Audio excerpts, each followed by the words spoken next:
Hi folks, welcome back to the channel. I'm down at the storage yard making another tinkering video, but I thought I'd just take a few minutes out to just mention this. The calendar will start filling up soon as we prep to take our caravans away, but also we have the shows as well.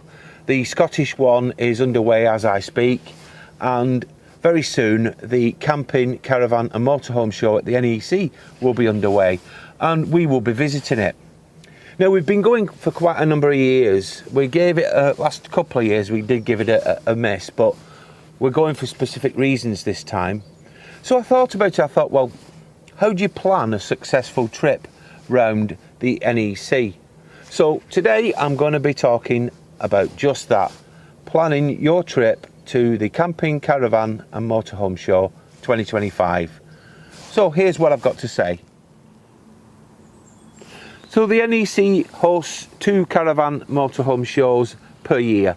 There's the one that we're going to be going to in February, which is the Camping, Caravan and Motorhome show, and then you've got the Motorhome and Caravan show in October. Now there is a slight difference with these 2 shows. With the February show, generally you get a lot of accessories that are new to the market or have been established for many a year, showing their wares at this show. Now at the October show you generally find that the industry that manufacture the caravans, motorhomes and camper vans generally show their latest current models that they've got going forward for the following year.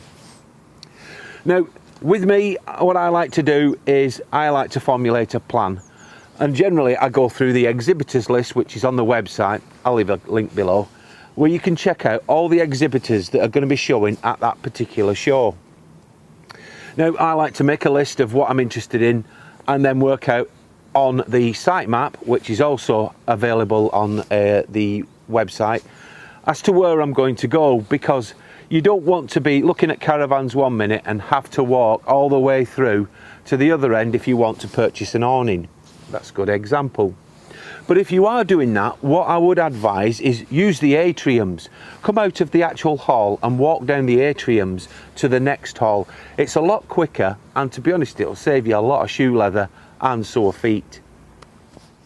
So you've worked out exactly where you're going to go, and you've used your site map, and you're going to know that you're going to be still walking quite a distance. Highly recommend something comfortable on your feet.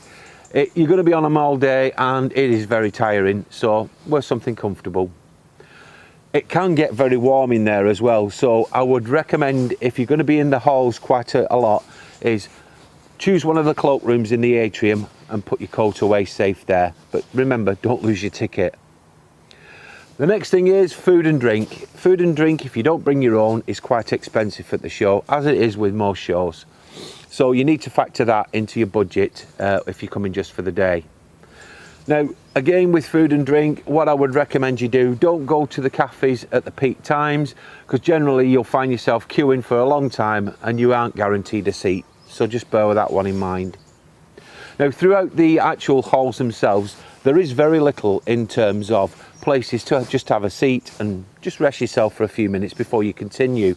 They generally are in cafe areas, surprise, surprise. So just bear that one in mind when you're walking around the show.